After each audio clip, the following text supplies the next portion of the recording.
Que votre parure ne soit pas une parure extérieure, c'est ça?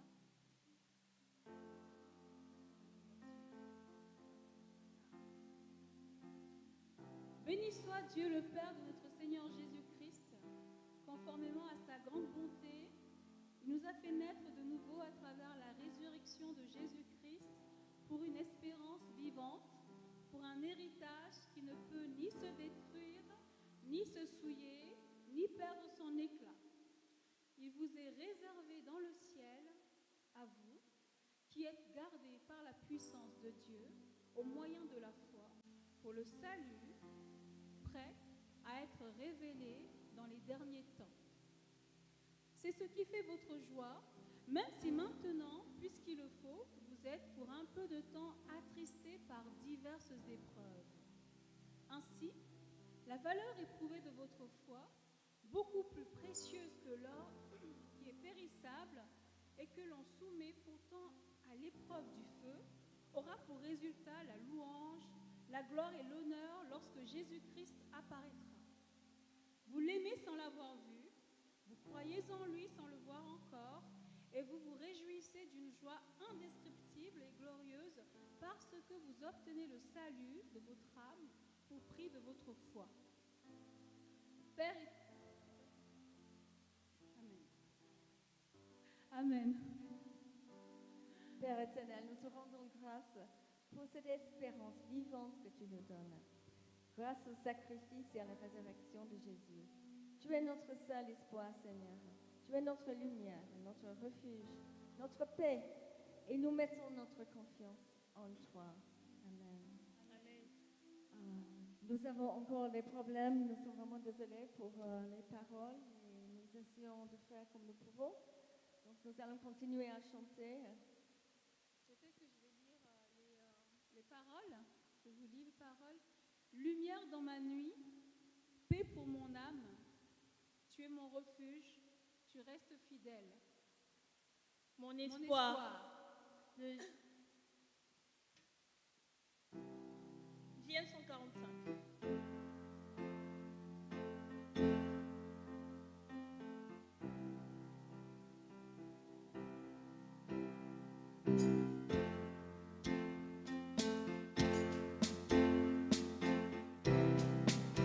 Lumière dans ma nuit, paix sur mon âme.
Paul Herbert va venir nous dire quelques mots.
prix de notre rançon. Roi méprisé sur la terre, tu as bu la coupe amère, comme un brigand transpercé pour notre liberté. À toi l'honneur, à toi l'honneur, agneau de Dieu. Ton corps brisé sur la croix a porté notre condamnation. À toi l'honneur, à toi l'honneur, agneau de Dieu. Ton sang versé sur la croix est le prix de notre rançon. Roi couronné dans les cieux, tu reviendras victorieux. Tu as reçu de ton Père les clés de l'univers. À toi l'honneur, à toi l'honneur, à toi l'honneur, agneau de Dieu. Ton corps brisé sur la croix a porté notre condamnation. À toi l'honneur, à toi l'honneur, agneau de Dieu. Ton sang versé sur la croix est le prix de notre rançon. Merci Jésus.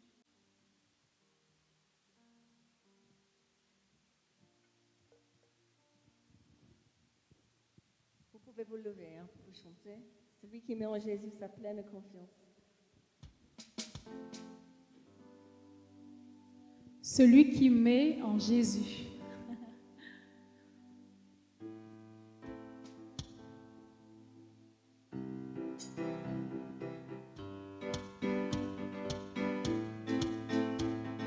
Amen. Alléluia.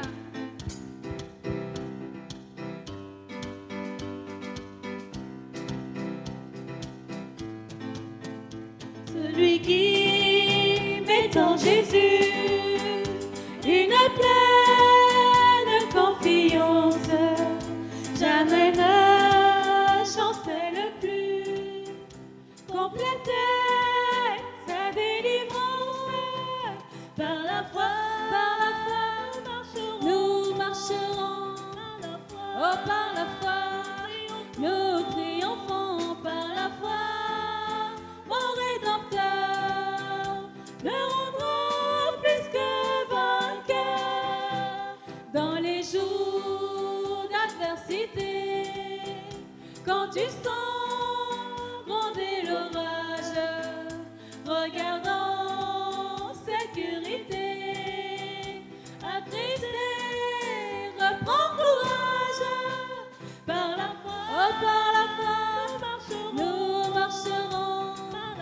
Oui, par la foi, oui, nous triomphons par la foi. Oh, par la foi, mon Rédempteur me rendra plus que vainqueur. Quand Satan va te troubler, enlever ton espérance, ton passé te reprocher, que Christ soit ton assurance. Par la foi, oh par la foi, nous marcherons. Par la foi, oui par la foi, nous triomphons. Par la foi, mon Rédempteur me rendra plus que vainqueur. Par la foi, je marcherai en comptant sur ses promesses.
je vous invite à lire le psaume 42. Ça fera l'objet de notre prédication aujourd'hui. Alors, on lira par phase pour pouvoir traiter progressivement les sections qu'on va lire. Dire un mot quand même sur ce psaume. Historiquement, l'origine de ce psaume est attribuée aux descendants de Corée, donc qui avaient la charge de la responsabilité de la louange dans le temple. Et c'est David qui leur avait donné cette responsabilité. Mais certains commentateurs pensent que David serait plutôt l'auteur de ce psaume et que les descendants de Corée, donc les responsables du groupe de louange, si on peut dire, eux l'ont mis en musique. Certains événements, en effet, de ce texte se rapportent plutôt à la vie de David. Et moi, je suis aussi de cet avis. Mais peu importe, que ce soit les descendants de Corée, que ce soit David, retenons juste que ce texte vient de Dieu. C'est Dieu qui a permis qu'il nous arrive aujourd'hui. Et nous pouvons en tirer des leçons. Et moi, je pars du principe où, en effet, c'est David qui lui-même soit l'a écrit ou l'a inspiré. Donc, ne soyez pas choqués. Et on dit également que ce psaume 42 et le psaume 43 sont intimement liés. On ne peut pas vraiment les dissocier. Et le psaume 43 fera l'objet d'une prédication, je crois que c'est le 18 août, par Val. Alors, je vous invite à lire. Moi, je lirai de la version en français courant. Ça me paraît plus pertinent. Et on va lire d'abord les versets 1 à 5, où on voit que la présence de Dieu est vitale pour l'homme. Du répertoire du chef de chorale, psaume chanté appartenant au recueil de la confrérie de Corée. Comme une biche soupire après l'eau du ruisseau, moi aussi je soupire après toi, ô Dieu. J'ai soif de toi, j'ai soif de Dieu, du Dieu vivant. Quand pourrais-je en faire entrer dans son temple pour me présenter devant lui? Jour et nuit, j'ai ma ration de larmes, car on me dit sans cesse, ton Dieu, que fait-il donc? Je vais laisser revenir les souvenirs émouvants du temps où j'avançais en tête du cortège vers la maison de Dieu, avec la foule en fête, criant à Dieu sa reconnaissance et sa joie. C'est là où s'arrête la première partie de cette lecture. Et donc, si c'est David qui est l'auteur de ce texte, les circonstances dans lesquelles il aurait écrit ce texte seraient son exil suite à la rébellion de son fils Absalom, qui voulait prendre sa place et devenir roi à sa place. Dans son exil, une chose semble la plus cruelle, la plus difficile à vivre pour David. Ce n'est pas son fauteuil en or qui lui manque, ce n'est pas non plus tous les privilèges dont il jouissait en tant que roi qui lui manquent, ce n'est pas non plus son lit douillet qui lui manque. Non du tout. Ce qui lui manque extrêmement, il le dit, c'est la présence de Dieu. Et c'est ce qu'il exprime avec cette allusion de la biche qui soupire après l'eau d'un ruisseau. Et il nous faut vraiment imaginer la scène pour vraiment comprendre, en fait. On a connu la canicule et il faut imaginer une canicule. Je crois que c'est au Maroc qu'il y a eu 48 ou 52 degrés ces derniers jours. Mais il faut s'imaginer dans ce contexte où il fait vraiment chaud, très très très chaud, pendant plusieurs jours. La température est élevée, le sol est sec et la gorge également est sèche. Et je pense que le seul rempart, que ce soit pour les animaux, pour les hommes, dans ce moment-là, c'est vraiment se désaltérer, c'est boire. Et David languit d'être en présence de Dieu, comme une biche, comme une personne qui a vraiment soif. Pas juste un peu soif, mais qui a vraiment soif. Il a hâte de pouvoir rentrer dans le temple pour se présenter devant Dieu. Il en est obsédé, passionné, et il en pleure. C'est ce qu'il dit au verset 4. Jour et nuit, j'ai ma ration de larmes. David crie sa soif de Dieu, du Dieu vivant, dit-il au verset 3. Et je pense que cette précision du Dieu vivant, elle est vraiment importante, parce que à chaque problème, on trouve une solution, mais il faut que ce soit la solution la plus appropriée. Est-ce que, donc, quand il fait appel au Dieu, est-ce qu'il fait appel au bon Dieu? Parce que ses contemporains avaient plusieurs divinités. Est-ce que David fait appel au bon Dieu? Et lui dit, il fait appel au Dieu vivant. Et cette précision, elle est vraiment importante pour nous. C'est le Dieu vivant auquel David fait appel. Et nous parlons souvent aussi de Dieu. Et j'ai pensé intéressant de savoir ce que dit le dictionnaire de Dieu. Comment le dictionnaire définit-il le mot Dieu? Et je trouvais ça assez intéressant. Dans mon dictionnaire, il est dit, on appelle Dieu un être surnaturel, objet de dévérence d'une religion. On appelle Dieu un être surnaturel, objet de dévérence d'une religion. Je reviendrai dessus après, mais c'est intéressant. Retenez bien ça et surtout le mot dévérence qui est intéressant. David fait donc appel au Dieu vivant, pas au Dieu qui est inerte, amorphe, fait de main d'homme.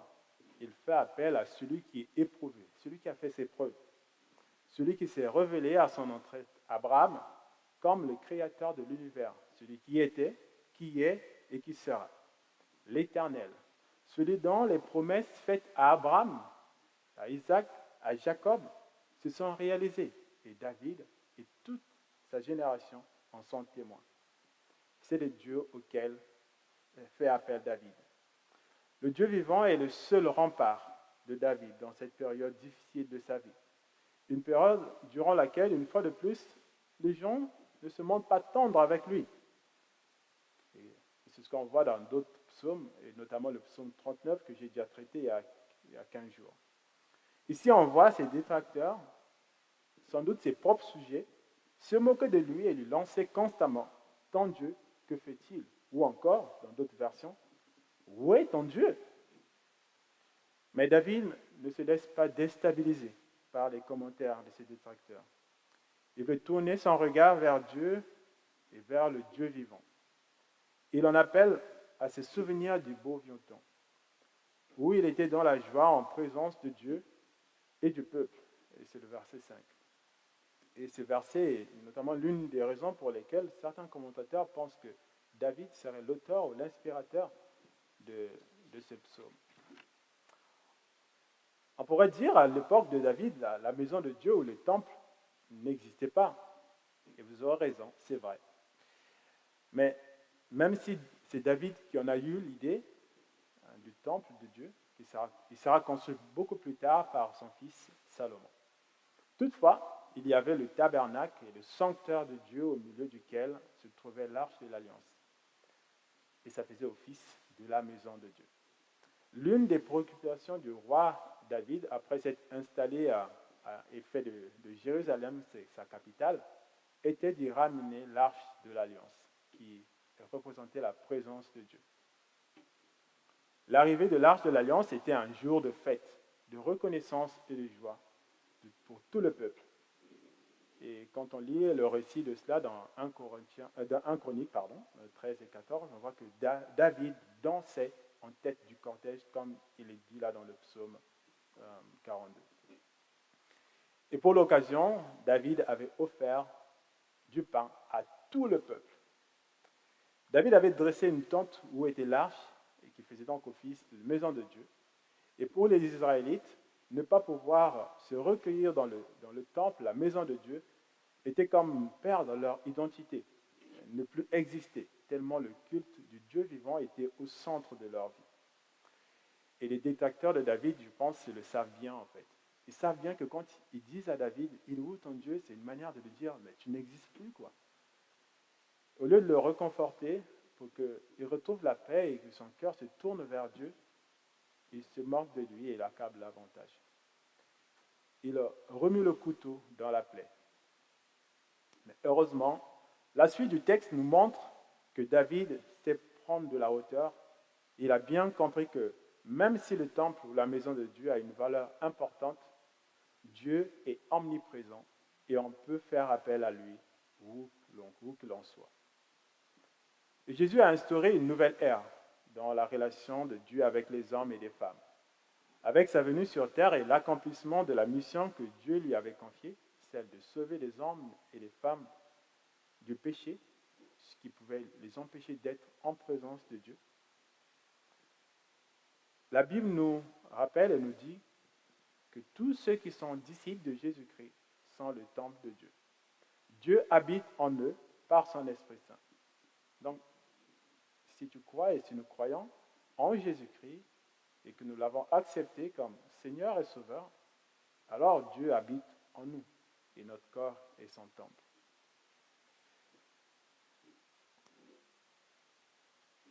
Quelles leçons pourrons-nous tirer de ça? Comment exprimons-nous notre besoin de Dieu? C'est vraiment une question que je me suis posée en voyant cette soif de David. Comment exprimons-nous notre besoin de Dieu? Est-ce que nous ressentons notre besoin de Dieu? Si oui, comment assouvissons-nous ce besoin? Et à titre personnel, quand j'ai du mal à prendre le temps de lire la Bible ou de prendre un temps avec Dieu, je me dis que celui qui en a vraiment besoin, en fait, c'est moi, ce n'est pas Dieu. Et celui qui a beaucoup à perdre, c'est moi, ce n'est pas Dieu. C'est vrai que Dieu n'a pas besoin de moi pour exister, mais il veut prendre plaisir à me voir le louer. Il veut prendre plaisir à me voir dans sa présence. Il veut prendre plaisir aussi à vous voir dans sa présence. C'est par amour pour moi qu'il m'a donné une opportunité de m'approcher de lui, par ma foi en Jésus-Christ, pour être dans sa présence. Il prend plaisir à nous voir, nous tourner vers lui, de diverses manières, bien sûr. Déjà dans l'Ancien Testament, du temps de David, Dieu, par sa parole, avait indiqué que l'homme et la femme devaient avoir une relation quotidienne avec lui, et notamment au travers des paroles de Moïse à Josué. Dans Josué 1, le verset 8, quand il lui dit « Que ce livre de la loi ne s'éloigne pas de toi, médite-le jour et nuit pour agir avec fidélité, conformément à tout ce qui est écrit. » Alors la suite dit que c'est alors que tu auras du succès dans tes entreprises. C'est alors que tu réussiras. Mais la première partie pour nous est vraiment capitale. Méditer jour et nuit la parole de Dieu, le livre de la loi. Jésus dira aussi que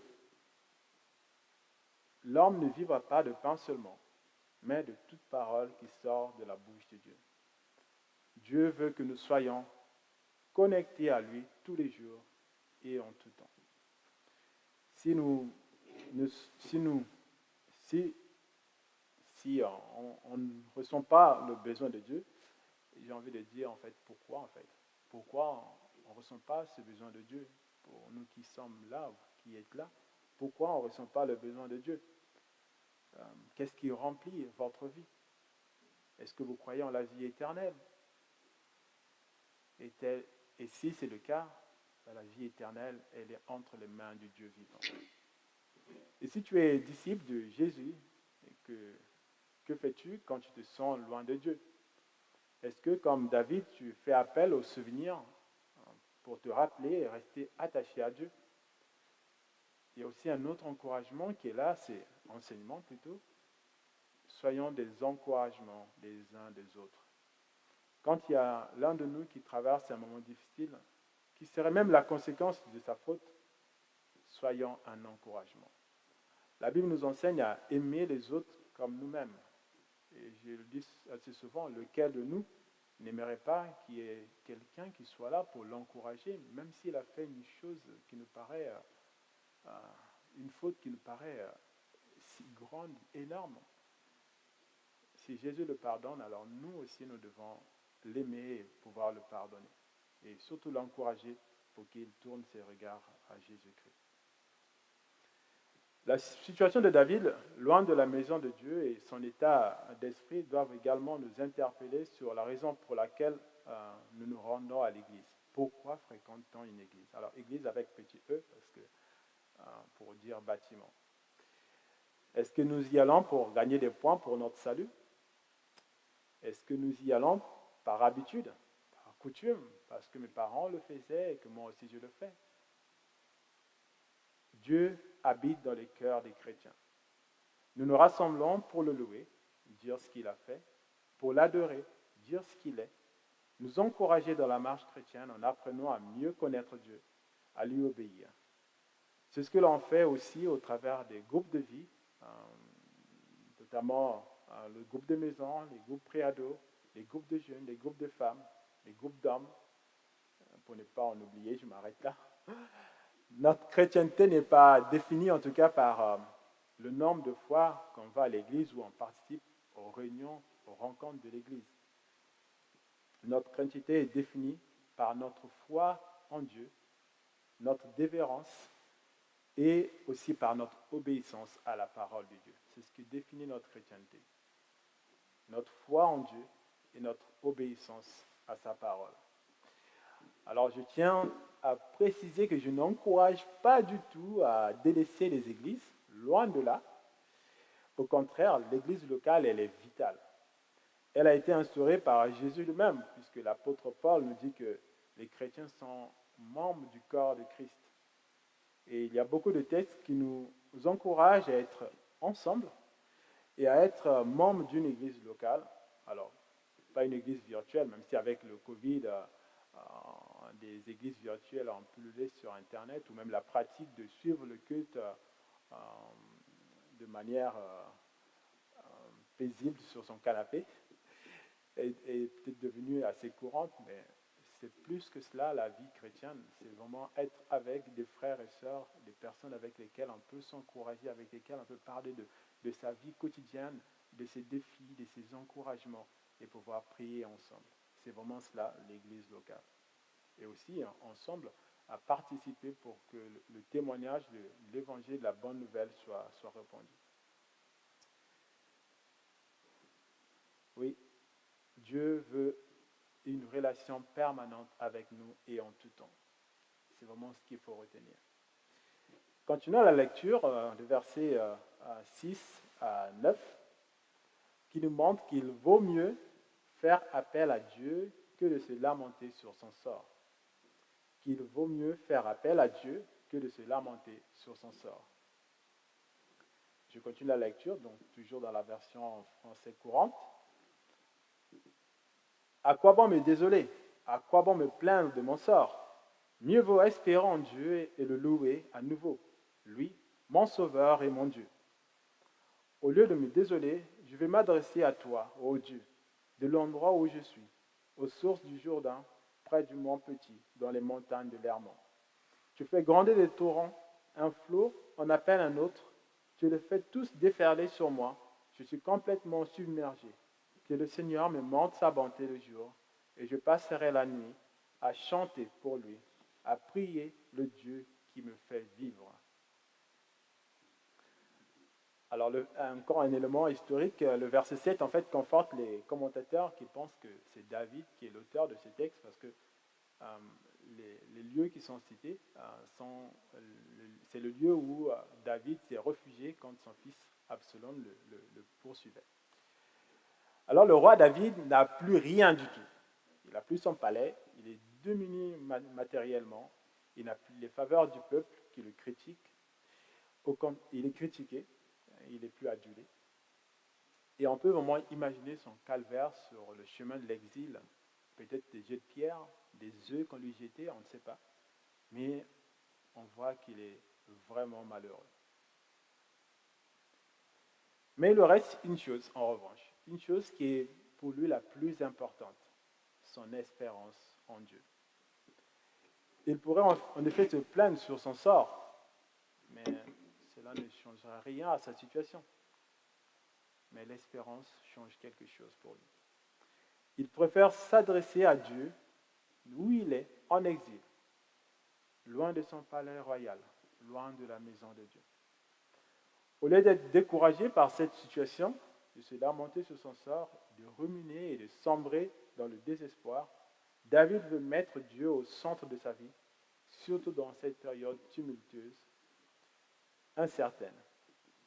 Et dans ce psaume, versets 12 et 13, dans ce psaume 42, 13 fois, dans 12 versets, 13 fois apparaît le nom de Dieu. En 12 versets, 13 fois, il évoque le nom de Dieu. Et David veut continuellement louer Dieu indépendamment des circonstances. Et louer Dieu, c'est dire ce qu'il a fait. C'est se rappeler de tout ce que Dieu a déjà accompli, à la fois pour lui personnellement, mais aussi pour le peuple d'Israël. Et je dirais que la louange, c'est un booster de la confiance en Dieu. C'est un booster de la foi quand on est dans la détresse. Il veut mettre devant ses yeux et compter tous les bienfaits que Dieu lui a déjà accordés. N'est-ce pas un chant qui nous invite à faire cela? À compter les bienfaits de Dieu, de les mettre tous devant nos yeux, et nous verrons alors combien le nombre en est grand. David lui-même aussi a été au bénéfice de la main de Dieu, qu'il a secouru. Il lui a donné la victoire sur ses ennemis, et notamment les Philistins. Et pour s'encourager, David trouve son inspiration dans les éléments de la nature qui l'entourent, la montagne, les rochers, a priori des cascades, un torrent. Il est près du Jourdain, nous dit-il. Et le Jourdain était un fleuve d'une grande importance qui servait à la fois de barrière de protection contre les invasions ennemies, mais aussi de frontière. Et c'était aussi un abreuvoir pour les animaux. Et c'est sans doute même à cause, peut-être, d'une biche qui s'y abreuvait, que le psalmiste David a eu l'inspiration d'écrire ce psaume en nous parlant d'une biche. En fait, je me suis posé la question, pourquoi une biche? Mais c'est peut-être tout simplement parce qu'il voyait une biche, en fait, qui est en train de s'abreuver et ça lui a donné l'inspiration. On ne sait pas.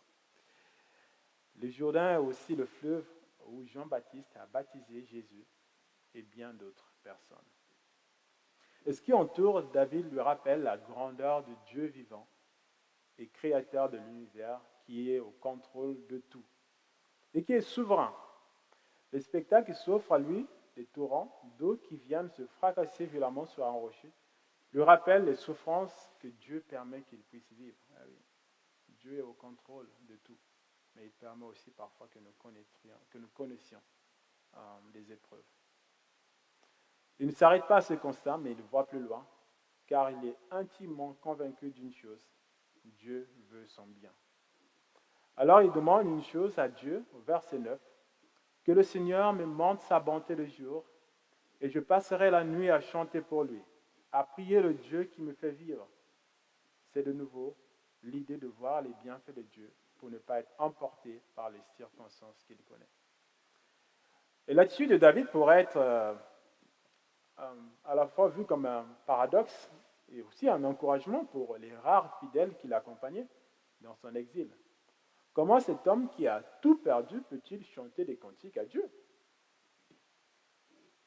David veut apprendre à mettre davantage confiance en Dieu malgré cette situation inédite pour lui. Il y a cette expression, le jour et la nuit. Moi, je considère que le jour comme le moment où tout va bien pour nous. Le moment où on peut faire le plein de stock de la bonté de Dieu. Et la nuit, c'est le jour où on traverse des périodes difficiles, l'épreuve, et où justement le souvenir de tout ce que Dieu a déjà accompli, de tout ce que Dieu dit de nous, doit nous revenir à l'esprit. Et c'est cela qui doit nous pousser à lui adresser la louange, à lui adresser notre prière. Parce que Dieu ne se dédie pas. Ce qu'il dit, il le fait et il le conserve. Et David est aussi conscient que c'est Dieu qui donne et maintient la vie. S'il est vivant, c'est bien par la volonté de Dieu. Et Dieu donne la vie sans fin en Jésus-Christ. Pour nous, tout comme David, nous vivrons des temps, et nous vivons peut-être, mais nous vivons des temps de découragement, dont les causes peuvent être multiples ou diverses. Peut-être la conséquence de nos mauvais choix, de nos fautes, de nos mauvaises décisions. Peut-être une injustice subie. Et dans cette période, prenons exemple sur David et sa résolution. Une résolution qui est le fruit de sa méditation. Mieux vaut espérer en Dieu et le louer à nouveau, lui, mon Sauveur et mon Dieu. Nous les hommes, nous avons tendance à balayer d'un revers de main tout le bien que nous fait un bienfaiteur. Et dès quelqu'un qui nous a fait du bien fait quelque chose qui nous fait mal ou qui nous semble être mal, alors dans notre tête, nous balayons tout le bien et nous faisons que ruminer tout le mal ou le mal qu'il a semblé nous avoir fait. On nous met alors dans la tête des choses négatives et parfois on le verbalise, hélas, et ça fait des dégâts. C'est une attitude qui ne favorise pas la consolidarisation des relations. Au contraire, nous devons utiliser notre mémoire pour sonder les intentions que nous pouvons décrire.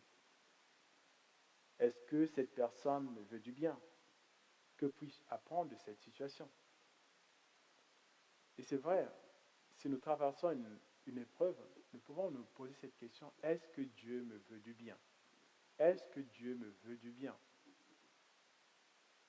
Qu'est-ce qui vous permettrait de répondre à cette question, que Dieu vous veut du bien ou non? Est-ce que Dieu me veut du bien? Moi, personnellement, je dirais que oui, Dieu me veut du bien. Et pourquoi? Parce que pour moi, il n'a pas hésité à donner son Fils Jésus-Christ mourir à la croix. Ça lui a coûté de le faire. Et s'il l'a fait, ce n'est pas pour me jeter en pâture. Ce n'est pas pour me faire du mal. Au contraire, c'est pour me faire du bien, pour me permettre d'être avec lui pour l'éternité. Rappelons-nous, quand nous traversons le monde difficile, posons-nous cette question. Est-ce que Dieu me veut du bien? Si la réponse elle est évidente, elle est oui, alors persévérons et continuons à faire confiance à Dieu. Rappelons-nous aussi que l'épreuve ne dure qu'un temps et que la vie que Dieu donne dure éternellement, elle est permanente. La louange adressée à Dieu est une arme efficace pour garder son espérance en Dieu. Et je veux aussi parler du pouvoir du découragement. Et je pense que quand on est découragé, c'est vraiment le pouvoir du découragement, à mon sens, c'est de nous enfermer dans une bulle et de ne plus voir que notre vie, en fait, et notre situation, de ne plus voir au-delà. Mais quand on sort et on ouvre les yeux, on voit que, en fait, on a une vue qui est dégagée devant soi. On peut voir au loin, et voyons aussi au loin, dans notre situation, dans nos épreuves. Voir au loin, ça nous rappelle que Dieu nous donne la vie éternelle en Jésus-Christ. Et cette vie éternelle, elle est certaine si nous restons attachés à lui. Que le pouvoir du découragement ne nous enferme pas et ne nous emprisonne pas. Que Dieu nous ouvre les yeux pour voir la beauté de tout ce qu'il a créé, pour voir la beauté de ce qu'il a déjà accompli pour nous en Jésus-Christ. La suite du texte, versets 10 à 12, nous montre que celui qui aime Dieu persévère dans la révérence indépendamment des circonstances. Celui qui aime Dieu persévère dans la révérence indépendamment des circonstances. Je veux dire à Dieu, mon rocher, pourquoi m'as-tu oublié? Pourquoi dois-je vivre accablé? Pourquoi laisses-tu mes ennemis m'écraser? Me voilà complètement brisé par leur insulte. Quand ils me disent sans cesse, ton Dieu, que fait-il? Que fait-il donc? À quoi bon me désoler? À quoi bon me plaindre de mon sort? Mieux vaut espérer en Dieu et le louer à nouveau, lui, mon Sauveur et mon Dieu. L'assurance de David monte progressivement, crescendo. Dieu est son rocher. Inspiré par le spectacle qui s'offre à lui, des vagues puissantes, un torrent donc qui vient se fracasser sur un rocher, mais qui tient ferme. Il déclare que Dieu est son rocher. Dieu est son rocher. Dieu est fiable. Il est tout-puissant. Il est une véritable sécurité et que sa protection est certaine. David a déjà expérimenté la protection de Dieu, notamment quand Saül voulait sa mort, ou même quand ses ennemis, les Philistins, lui menaient la guerre. Il lui a donné cette victoire sur Goliath avec des éléments rudimentaires. Lui qui n'était pas un guerrier est allé à la rencontre de ces géants qui faisaient peur à tout le peuple, à tous les soldats. Et il a obtenu cette victoire, non pas avec sa force, mais en mettant sa confiance en Dieu. Dieu l'a délivré de ses ennemis et il sait que Dieu est un rocher. Dieu est une forteresse, un abri sûr. Mais cela peut sembler aussi paradoxal qu'après cette déclaration de sa confiance en Dieu, David dise au verset 10, « Pourquoi m'as-tu oublié? Pourquoi dois-je vivre accablé? Pourquoi laisses-tu mes ennemis m'écraser? Me voilà complètement brisé par l'insulte quand ils me disent sans cesse, « Ton Dieu, que fait-il? Que fait-il donc ?» David, reconnaissant que l'Éternel est le Dieu vivant, il languit de le voir à l'œuvre dans sa vie. Et il a l'impression d'être abandonné, oublié par Dieu. Il ne comprend pas pourquoi Dieu laisse ses détracteurs, qui sont peut-être juifs comme lui, se moquer de lui et avoir en quelque sorte raison en scandant « Ton Dieu, que fait-il donc ?» puisque Dieu ne le vient pas en secours. C'est comme s'il lui disait « Ton Dieu est mort ». Et c'est vrai que le silence de Dieu dans l'épreuve peut donner l'impression que Dieu nous abandonne. Mais ce n'est pas le cas. Le temps de la réponse de Dieu n'est pas le nôtre, car Dieu est maître du temps. Il est souverain. Une chose est certaine cependant, Dieu n'abandonne pas ceux qui lui font réellement confiance. Dieu n'abandonne pas ceux qui lui font réellement confiance. Et je pense que David, il en est conscient. Et dans plusieurs psaumes qu'il a écrits, on voit vraiment cette confiance exprimée. Et je vous invite juste à écouter quelques versets du psaume 27 que je vous invite à lire chez vous.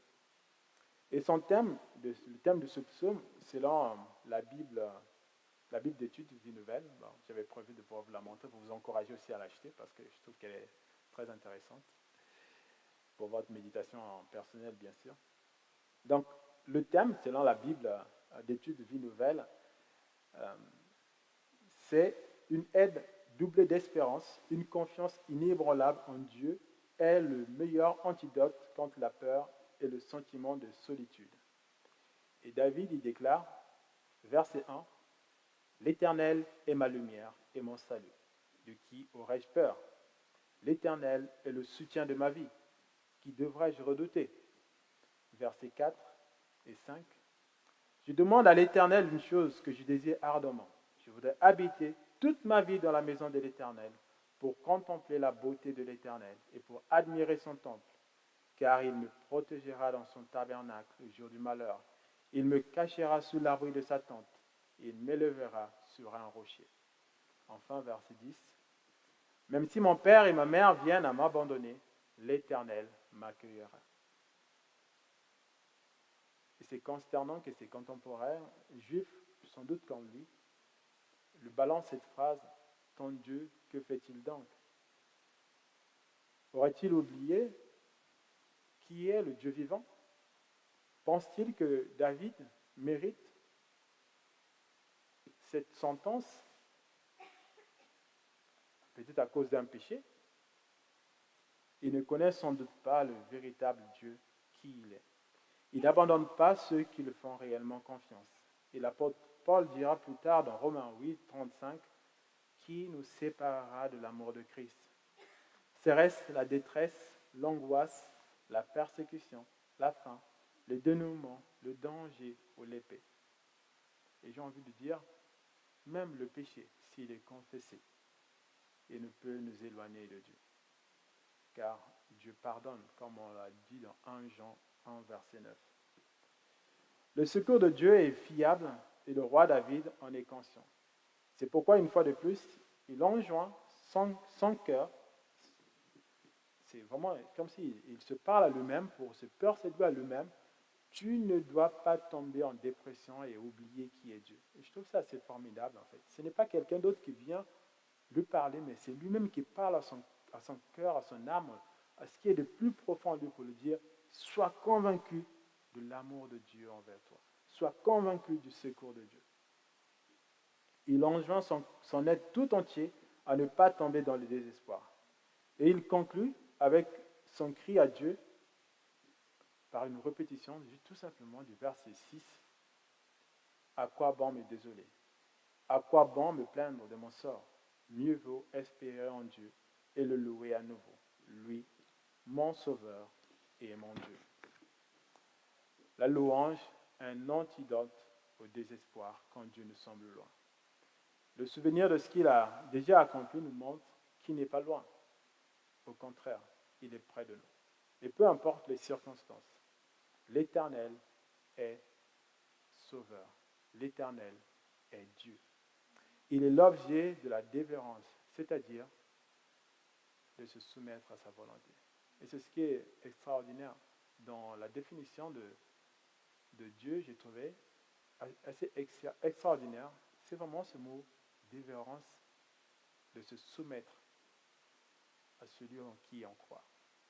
Et c'est ce que fait David, et ce que aussi nous sommes appelés à faire, se soumettre à Dieu. Parce qu'on sait que sa volonté pour nous est bonne. Et pour nous, j'ai envie vraiment de nous poser cette question. Qui ou quel est votre rocher? Sur qui ou sur quoi vous appuyez-vous?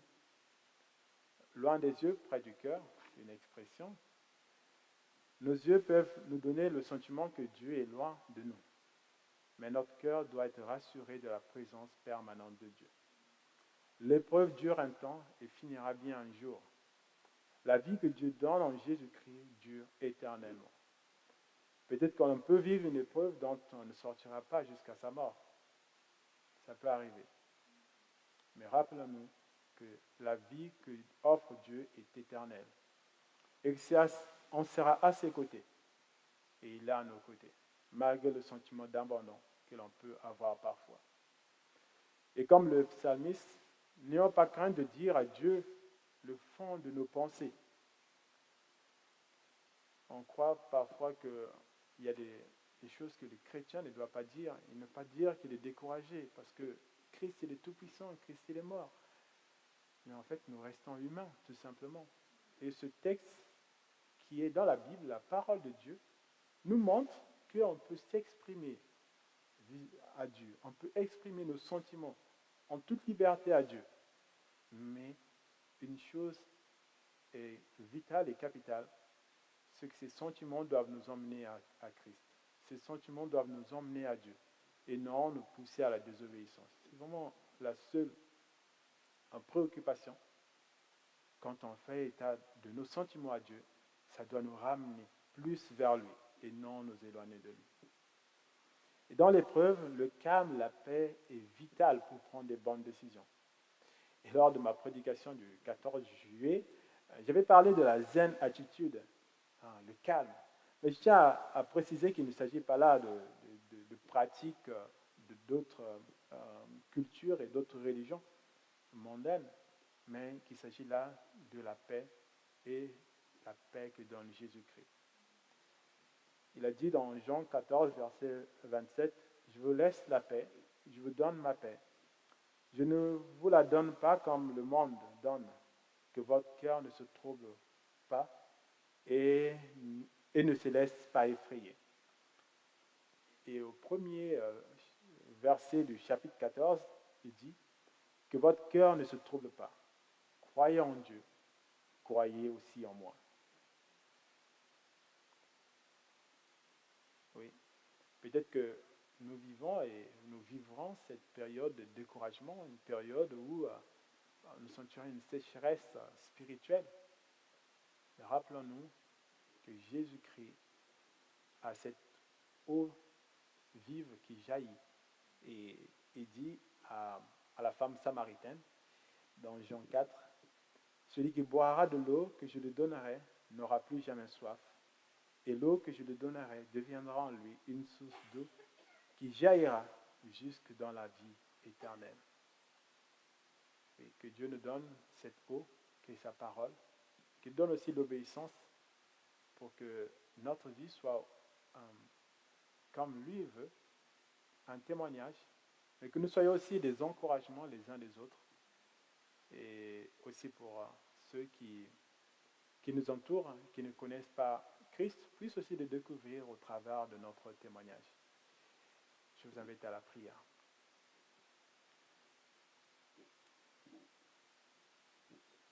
Oui, Seigneur Jésus, merci parce que tu connais nos cœurs et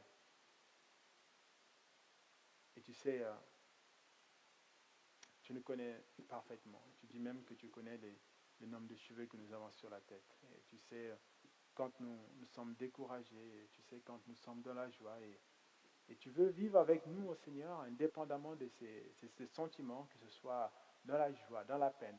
Tu veux être à nos côtés. Tu veux nous rassurer et nous aider à traverser ce monde en tenant ta main, au Seigneur. Et on prie au Seigneur pour que l'ampleur des difficultés, des épreuves que nous connaissons ne nous pousse pas à lâcher ta main, mais au contraire que nous puissions la serrer davantage au Père. Et que tu nous donnes aussi de pouvoir t'exprimer librement nos sentiments quand nous sommes dans la détresse, quand nous sommes découragés. Et toi, Jésus, qui a vécu sur terre, qui a connu aussi les épreuves et qui a tenu bon, qui allait jusqu'au bout de la mission que Dieu t'a confiée, que tu nous aides aussi à tenir bon, que nous puissions crier à toi et non passer notre temps à nous plaindre au Seigneur, que nous puissions espérer en toi, parce que l'espérance en toi est vivante, elle donne la vie et elle donne la force au Seigneur. Que tu nous donnes de persévérer au Seigneur et que tu nous donnes, oui, de croire en toi et de croire en ton amour. Oui, Père, nous voulons que l'honneur et la gloire te reviennent pour nos vies. Au nom de Jésus-Christ. Amen. Et comme encouragement aussi, j'oubliais cette annonce, sachez que l'équipe de la librairie met à disposition des évangiles de Luc, non pas pour les mettre dans vos placards, mais plutôt pour pouvoir les distribuer à ceux qui ne connaissent pas Jésus-Christ et aussi pouvoir en parler avec eux. Donc vous êtes libre de pouvoir en disposer, je laisserai le manuel et l'équipe de la librairie vous le mettra à disposition. Voilà. Je ne sais pas quelle heure il est. Alors je regarde l'heure quand même pour voir si... Ah oui, non, en effet, on va laisser le dernier chant. Le dernier chant, c'était inspiré de ce psaume, psaume 42. C'est « Crier à toi ». Vous pouvez l'écouter sur la route. Voilà, je souhaite un bon dimanche et une bonne semaine et que Dieu nous bénisse tous.